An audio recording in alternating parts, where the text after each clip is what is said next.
और सलमान भी इनसे दूर नहीं है, इनको फॉलो करता है।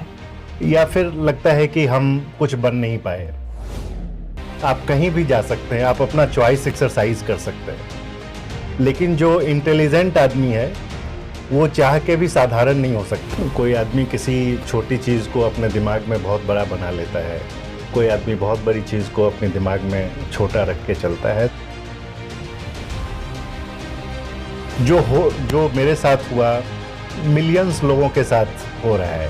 पावर तो होता था, आप पावर कॉरिडोर में घूमते थे, बिल्कुल बिल्कुल। उन लोगों के साथ उठना बैठना होता था जिनको लोग मतलब जिनसे मिलने के लिए 10 अपॉइंटमेंट लेना चाहते हैं और हम उनके कमरे में पढ़ाई बिल्कुल बिल्कुल। जी जी जी। हीरो शब्द सुनते ही आपके दिमाग में क्या आता है? शाहरुख खान, संजय दत्त या कुछ और? मैं एक ऐसे हीरो से मिलवाने वाला हूं आपको, ना तो वो आम जिंदगी के हीरो हैं जिसे डिफेंस में आप मानते हैं, या फिर वो शाहरुख खान नहीं है, ना ही सलमान खान है, लेकिन शाहरुख और सलमान भी इनसे दूर नहीं है, इनको फॉलो करता है। साथ ही साथ इनके लिखे हुए वाक्यों को अनुसरण कर हीरो बना है वो। ऐसे ही हीरो से मैं आज आपका परिचय करवाने वाला हूं।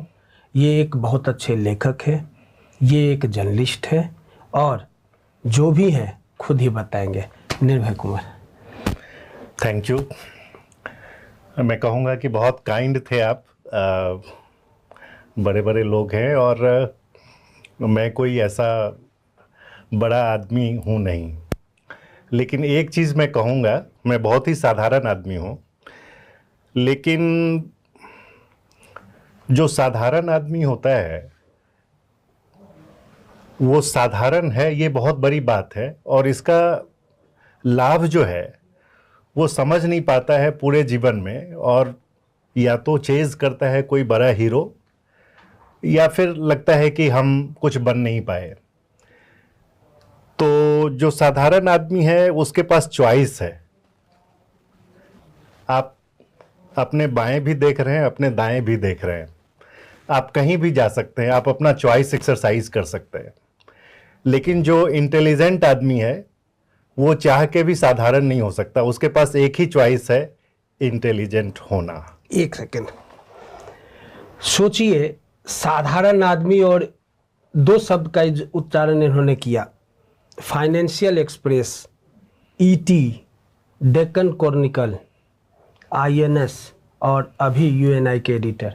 क्या फिर भी आप साधारण मानेंगे इसे, या फिर साधारण ये खुद को बोल रहे हैं, और ये साधारण का परिभाषा अगर इसके हिसाब से करें तो कैसा रहेगा? नहीं, देखिए, देखने का नज़रिया है। कोई आदमी किसी छोटी चीज़ को अपने दिमाग में बहुत बड़ा बना लेता है, कोई आदमी बहुत बड़ी चीज़ को अपने दिमाग में छोटा रख के चलता है। तो लोगों का अपना अपना पर्सपेक्टिव है, लेकिन मुझे ऐसा लगता है कि अगर आप साधारण नहीं भी हैं तो साधारण बन के ज़रा देखें, तो उसके फ़ायदे फिर आपको नज़र आएंगे। बचपन में हम लोग पढ़ा करते थे कि पका हुआ जो पेड़ होता है वो झुका होता है, उसकी सादगी दिखती है। जो बच्चे हमें देख रहे होंगे, जो मीडिया में अपना कैरियर देख रहे होंगे, और जब आपका ये ग्राफ सुनता होगा, ग्राफ देखता होगा, तो एक इमेज, एक चेहरा बनाता है कि खुद को आपके जगह पर देखता है, फिर भी आप साधारण हैं। इसको थोड़ा परिभाषित करें। नहीं, देखिए, ऐसा है कि हर आदमी अपना कैरियर बिल्ड करता है। पहले तो एजुकेशन पूरी तरह से लेता है, फिर प्रोफेशनल करियर बनाता है। तो ये जो जर्नी है हर आदमी के लाइफ में होती है कि आपने अपनी एजुकेशन कंप्लीट करी, आप किसी फील्ड जिसको आपने चुना वहाँ आप काम कर रहे हैं। जो मेरे साथ हुआ, मिलियंस लोगों के साथ हो रहा है। तो ऐसा ही ग्राफ जनरली होता है, इसमें ऐसा कुछ भी नहीं है कि हमने कोई बहुत बड़ा तीर मार दिया है। बिल्कुल, आप चले जाइए किसी भी मास कम्युनिकेशन के इंस्टीट्यूट आप जाइए और किसी से आप बच्चों से मिलिए, 5 साल के बाद जब आप फिर से उन बच्चों से मिलेंगे तो सब लोगों का ग्राफ ऐसा ही होता है अमूमन। हाँ, लेकिन ये ज़रूर है सस्टेन करना, इस पे मैं दो मिनट देना चाहूँगा कि जो मीडिया का जॉब है, जैसे या बहुत सारे मीडिया से मीडिया हो गया, सेल्स हो गया, मार्केटिंग हो गया, ये सब काफ़ी हाई प्रेशर जॉब है। यहाँ पे मैं एक गुस्ताखी करूं क्या? जरूर। मीडिया को वाकई में जॉब मानते हैं हम, या आप मानते हैं? अब लोग मानते हैं। नहीं, मैंने सवाल किया आप और हम, यानी एक पीढ़ी है। आपकी बात तो बाद में करेंगे, इस पीढ़ी को क्या हम वाकई में जॉब मानते हैं? नहीं, अब 99% लोग अब इसको जॉब ही मानते हैं। अब जैसे हम जिस टाइम पे आए तो हमने ये सोच के नहीं आया कि कहीं मेरा टारगेट जॉब का था कि कहीं मुझे टाइम्स ऑफ इंडिया में नौकरी मिल जाए, तो ऐसा कुछ नहीं था। बट हाँ, ये ज़रूर हम कहेंगे कि लगता था, जैसे आप कहेंगे कि आप कैसे यहाँ आ गए, तो सबसे पहले तो एक मिशन था, पहले ये हुआ करता था, तो वो मिशनरी झील थी और थोड़ा इसका ग्लैमर भी किसी ज़माने में हुआ करता था। अब मीडिया का वैसा ग्लैमर है नहीं। मीडिया अब काफ़ी डिस्क्रेडिटेड प्रोफेशन है। मतलब मुझे याद है कि पहले जब जिस ब्रांड के साथ हम जुड़े होते थे, उसका नाम लेने पे जो मुझे जितनी इज्जत की निगाह से लोग देखते थे, अब वैसा है नहीं। अब उससे बड़े भी ब्रांड में लोग हैं, तो मतलब लोगों का रिएक्शन यही होता है कि what is so big about it. हाँ, ये वन ऑफ मैनी, ऐसा वाला भाव लोगों की आंखों में दिखता है। पहले ऐसा नहीं था, पहले बहुत इम्पोर्टेंस मिलता था। और इनफैक्ट मुझे भी जब शुरुआती अपने दौर में, जब आप 10th करते हैं, ग्रेजुएशन कर रहे होते हैं, तो हम दौर का चर्चा करें तो 10th और ग्रेजुएशन, और ये अगर आप उसमें सत्र और ईस्वी का चर्चा कर देंगे तो लोग रिकॉग्नाइज प्रॉपर कर पाएंगे। हाँ, मतलब मिड 2000 में जब मैं ग्रेजुएशन करने के बाद मीडिया में आया, ये तब के दौर की मैं बात कर रहा हूँ। तो उस टाइम एक ग्लैमर और सेलिब्रिटी फैक्टर हुआ करता था। लगता था कि अगर कोई कहे कि आप कौन सा कैरियर चुनेंगे, तो बहुत सारे लोग कहेंगे हम यूपीएससी करना चाहेंगे, आईएएस आईपीएस बनना चाहेंगे। लेकिन मैं अपना पर्सनली बताऊं तो मुझे हमेशा से लगता था कि नहीं, जाऊं करूंगा तो यही। और वो एक तो जो ग्लैमर वाला फैक्टर है वो तो था ही था। दूसरा ये भी लगता था कि अगर आप सपोज आपके समय में ग्लैमर शब्द बोलना ठीक रहेगा, या फिर उसको टसन या फिर कुछ अपना पावर वाली जो थोड़ा उस टाइप का? हाँ, पावर तो होता था। आप पावर कॉरिडोर में घूमते थे, बिल्कुल बिल्कुल। उन लोगों के साथ उठना बैठना होता था जिनको लोग मतलब हाँ, जिनसे मिलने के लिए 10 अपॉइंटमेंट लेना चाहते हैं, और हम उनके कमरे में पढ़ाई। बिल्कुल बिल्कुल। जी जी जी। तो ये था कि लगता था कि चलो आप कुछ भी बन गए, लेकिन आप मीडिया के बियॉन्ड आप नहीं जा सकते हैं। मीडिया एक ऐसा वॉच डॉग है जो आपके ऊपर बैठा है। आपके हर एक्टिविटी को वो स्कैन कर सकता है। तो लगता था कि नहीं, ये बहुत बड़ी चीज़ है। टाइम की बात है, अब ऐसा कुछ है नहीं। अब तो मीडिया ही अंडर स्कैनर है। हाँ, टेबल टर्न हो चुका है। तो ठीक है, हर एक तरह का दौर आता है, जाता है, ज़माना बदलता है, बदल गया है। काम करने का तौर तरीका, किस तरह के लोग आ रहे हैं, वो बदल चुका है। ठीक है। मतलब ऐसा कुछ नहीं है जो बहुत अजूबा चीज़ हो रहा है, ये हर फील्ड में ऐसा हो रहा है, चेंजेस हो रहे हैं, यहाँ भी चेंज हुआ है। Some changes are good, some changes may not be that good. हम अखबार वालों की यही कमी है, हम लिखना तो जानते हैं, बोलना नहीं जानते हैं। कुछ यही ऐसा ही कुछ हो रहा है मेरे साथ भी और इनके साथ भी। कुछ चीज़ें जिस समय मैं मीडिया में आया या आप मीडिया में आए, तो उस समय हमारे पास एक ऑप्शंस और अपनी क्रिएटिविटी दिखाने का एक जगह था ये मीडिया। उस समय हमारे पास ठीक है, कैरियर तो दिमाग में था ही, बच्चे पालने होते हैं, परिवार चलाना होता है, लेकिन जिस समय के दौर का चर्चा हम और आप करना शुरू कर रहे हैं, उस समय मुझे ऐसा लगता है कि हम लोग मीडिया में एक ऑप्शंस के तौर पर नहीं आए। लिखने का एक जुनून था, पढ़ने का एक जुनून था, बस इसको अगर ये प्रोफेशन बन जाए और इससे दो पैसे भी आए, और यूपीएससी कंप्लीट नहीं कर पाए लेकिन वो टसन चाहिए, तो वो मीडिया एक ऑप्शंस था। और शायद यही कारण था कि हम भी, आपके जैसे लोग भी इस मीडिया में आए, बेगूसराय से चलकर दिल्ली तक पहुंच गए। क्या ऐसा था क्या? नहीं, पूरी तरह से तो हम ऐसा नहीं कह सकते। होता है, बहुत सारे लोग, उनका मोटिवेशन कुछ होता है, बहुत लोगों का कुछ और होता है। तो ऐसा नहीं है कि वो टसन के लिए बहुत सारे लोग मीडिया में आते हैं। नहीं, बहुत सारे लोग जेन्युइनली इंटरेस्टेड होते हैं कि हम आम जो लोग हैं, उनके जो प्रॉब्लम्स हैं, उसको जो है हम हाईलाइट करें, दुनिया के सामने रखें। जब आप ऐसा करते हैं तो फिर गवर्नमेंट के ऊपर प्रेशर बनता है, तो लोगों का भला हो जाता है। तो बहुत सारे ऐसे भी लोग हैं जो ये ऑब्जेक्टिव दिमाग में रख के आते हैं। लोगों का भला करना, हाँ, लोगों का भला ही करना, चाहे अपना भला हो ना हो। अपनी भलाई तो देखिए, मीडिया में अपनी भलाई आप नहीं कर पाएंगे। उसके लिए फिर जब तक आप गलत रास्ता नहीं लेंगे, तब तक आप अपना भला उस तरह का, आपके कहने का जो मतलब है, उस तरह से अपना भला आप नहीं कर पाएंगे। एक वाकया है, राम बहादुर राय सामने बैठे हुए थे, राम बहादुर राय सर, और उस समय जब बातचीत हो रही थी तो मैंने बोला था कि क्या मीडिया दो धारी तलवार है, जिसमें हम सिर झुका के चल नहीं सकते और सिर उठा के भी चलने का आप परमिशन देते नहीं हैं। तो क्या इसी तरह का मीडिया है, और या इस तरह का मीडिया था जिसका अंत हो चुका है?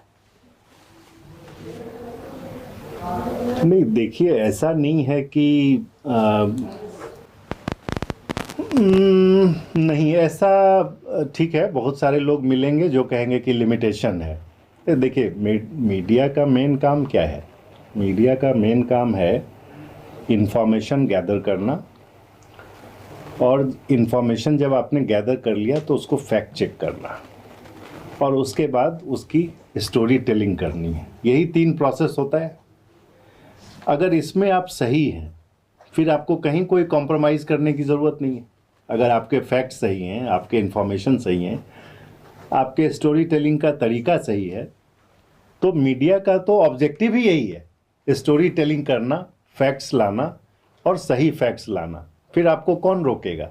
नहीं, बिल्कुल नहीं, कोई ऐसा लिमिटेशन नहीं है। हाँ, अब कई लोग होते क्या है कि कुछ अपना एजेंडा लेके आते हैं, और वो उस एजेंडे पे, उनका ऑब्जेक्टिव कुछ और होता है। तो ऐसे केसेस में फिर प्रॉब्लम होती है, फिर वैसा आदमी लिमिटेशंस फेस करता है। लेकिन जो जेन्युइन आदमी है, ऑनेस्ट आदमी है, उसको कहीं कोई लिमिटेशन नहीं होती है। मैंने अपने लाइफ जर्नलिस्टिक मीडिया के करियर में कभी ऐसा कोई लिमिटेशन हमने फेस नहीं किया कि भाई, कि किसी ने क्वेश्चन किया हो कि इस तरह की स्टोरीज आप क्यों कर रहे हैं या क्यों नहीं कर रहे हैं। ऐसा नहीं है। ये लोग जो कुल मिला के मैं यही कहूँगा कि जो कॉम्प्रोमाइज्ड कैरेक्टर्स हैं, वो इस तरह का प्रॉब्लम्स झेलते हैं।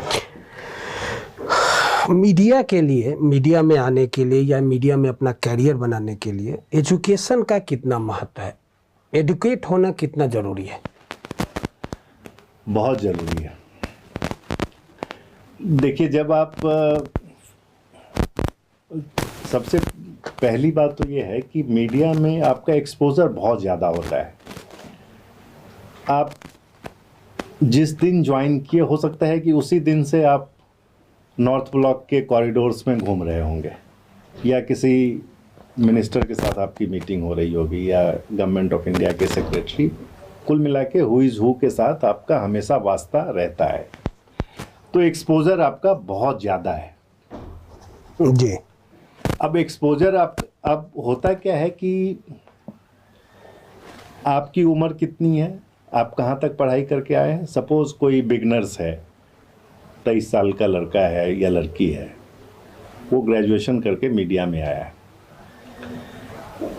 और जिससे आप मिल रहे हैं वो आपसे दूना एक्सपीरियंस का आदमी है, आपसे एजुकेशन एक्सपीरियंस हर मामले में वो आपसे बहुत आगे है। तो वो आपको हमेशा पॉसिबिलिटी एक है कि वो आपको मैनिपुलेट कर ले सकता है। तो अगर आप बहुत अच्छे से, अगर आपको ऑल राउंड व्यू नहीं है चीज़ों का, तो आप मैनिपुलेट हो जाएंगे। फिर आप एक मीडियम बन जाएंगे उस आदमी के इंफॉर्मेशन को प्लांट करने का। आप अपना फिर कुछ नहीं कर पाएंगे, आप फिर दूसरे आदमी की कठपुतली बन जाएंगे। इसलिए जब आप यहाँ ये, तो मुझे लगता है कि कम से कम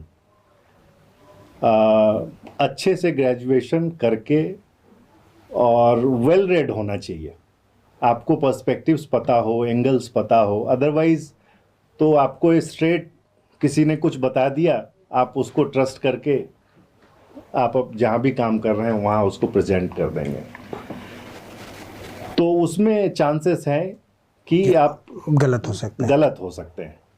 अभी आपने चर्चा किया north block corridor. North block corridor मेरे स्टूडियो में बैठे भी लोग नहीं जान रहे हैं, थोड़ा इसको एक्सप्लेन करें। हाँ, जो आप राष्ट्रपति भवन देखते हैं उसके दोनों तरफ एक नॉर्थ ब्लॉक है, उस बिल्डिंग का नाम है जो नॉर्थ में है नॉर्थ ब्लॉक है, जो साउथ में है साउथ ब्लॉक है।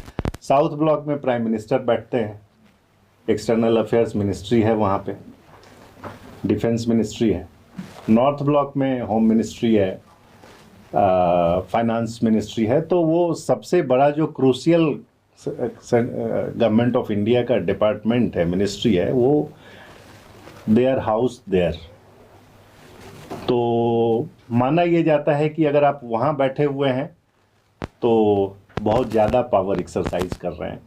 और एक चीज़ और डिफाइन कर दूं कि सर ने नॉर्थ ब्लॉक इसलिए बोला क्योंकि इनका फील्ड कॉमर्स से संबंधित, आपके बिजनेस से संबंधित है। बिजनेस जर्नलिस्ट के तौर पे आप भारत के सर्वश्रेष्ठ जर्नलिस्टों में एक हैं।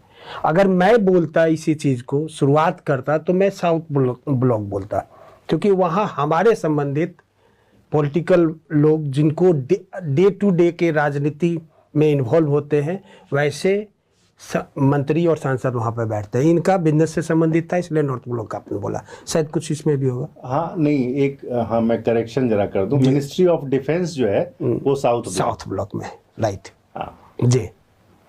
तो आज के बच्चों के लिए बहुत बड़ा लेसन है ये, साउथ ब्लॉक और नॉर्थ ब्लॉक। ये लोग गूगल करेंगे, लेकिन गूगल पे भी पूरी जानकारी नहीं मिलेगी, चूंकि ये मिनिस्ट्री के अंदर की जानकारियां हैं। देखिए, गूगल पे सब कुछ अवेलेबल है, लेकिन गूगल का एक लिमिटेशन, आपको नहीं, एक नेगेटिव चीज़ आपको ये बताएं कि गूगल पे आपने कुछ देखा, कोई इन्फॉर्मेशन आपको मिला, उसको आप कैसे वेरीफाई करेंगे?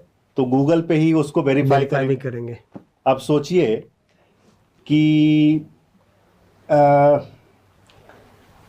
ऐसी चीज़ जो खुद ही, मतलब जो अनवेरीफाइड है, उसको किसी अनवेरीफाइड सोर्स से आप वेरीफाई कर रहे हैं, अजीब नहीं है? हाँ बिल्कुल अजीब है, बिल्कुल। तो इसलिए जब आप किसी से सुनते हैं, और ऐसा आदमी जिसका इन्वॉल्वमेंट है डे टू डे बेसिस पे उस एरिया एस्पेक्ट से, तो फिर आपको कॉन्फिडेंस आ जाता है। और गूगल वगैरह ठीक है, लेकिन इन पर्सन जो आपको इन्फॉर्मेशन मिलती है, वो मुझे लगता है कि PR और हाँ, मतलब बिल्कुल ही आपको रूट लेवल पे आप जमीनी स्तर पर काम करने के बाद। हाँ, बिल्कुल बिल्कुल। और ये रिलायबल, मोस्ट रिलायबल। और जमीनी स्तर पर जब आप काम करते हैं और जमीनी स्तर से जब आप न्यूज़ कलेक्ट करते हैं या फिर ऐसा करते हैं तो ही आप एक सफल जर्नलिस्ट बनते हैं, ऐसा भी है। बिल्कुल बिल्कुल। गूगल से आप कभी सफल जर्नलिस्ट नहीं बन सकते, लिमिटेशन है। हाँ, वो तो कंटेंट राइटिंग आप कर सकते हैं गूगल से जी। अब जैसे चैट GPT, उसमें आप कमांड दे दीजिए कि भाई मुझे 300 आज आप चैट GPT की चर्चा करते हैं, लेकिन जिस समय आप पत्रकारिता में आए थे तो उस समय ये सब तो खैर भूल गए, हाथों से हम लोग A4 शीट पर लिखा करते थे। इंटरनेट बड़ा मुश्किल से चलता था ऑफिस में। जी, टाइपराइटर हमारे पास, हमारे स्टोरी को फिर टाइपिस्ट टाइप करता था और उसके बाद एसोसिएटेड हर तरह की एक सिस्टम से गुजारा करते मेरे थे। टाइम में कंप्यूटर मतलब आ गया था। इंडियन एक्सप्रेस में तो काफ़ी, मतलब मुझे लगता है कि इंट्रोडक्शन सही टाइम पे हो गया था। तो कितने ऐसे लोग हैं जिनका ग्राफ में इंडियन एक्सप्रेस, डेक्कन, INS और इतना है? कितने जर्नलिस्टों के ग्राफ ऐसे हैं? बहुत कम। हाँ, कम तो नेचुरली होंगे। फिर भी आप जनरल आदमी हैं, अरविंद केजरीवाल के जैसा। महत्वाकांक्षा तो बेगूसराय से आपने भी लिया ही है, राजनीति में आने का। नहीं, देखिए एक चीज हम आपको बताएं, आप चाहें तो इसको क्विट भी कर सकते हैं सवाल आपको। नहीं, बिल्कुल नहीं। बिल्कुल नहीं, क्विट करना मीन्स आप एक्सेप्ट छुपाना चाह रहे हैं। नहीं, क्विट करना मीन्स आप कुछ छुपाना चाह रहे हैं। मुझे लगता है कि लाइफ में ना ट्रांसपेरेंसी अगर आप मेंटेन करते हैं तो हमको लगता है कि बहुत फियरलेसली आप लाइफ को जीते हैं। तो इसलिए मतलब क्विट करने की तो बात ही नहीं है। देखिए, जैसे कोई इंफ्रास्ट्रक्चर का प्रोजेक्ट होता है तो जब उसका अपडेट बीच बीच में आता है, अगर मान लीजिए एक्सेल सीट में 10 प्रोजेक्ट्स का अपडेट आ रहा है तो मोस्टली लिखा होता है रिमार्क्स में कि वर्क इन प्रोग्रेस।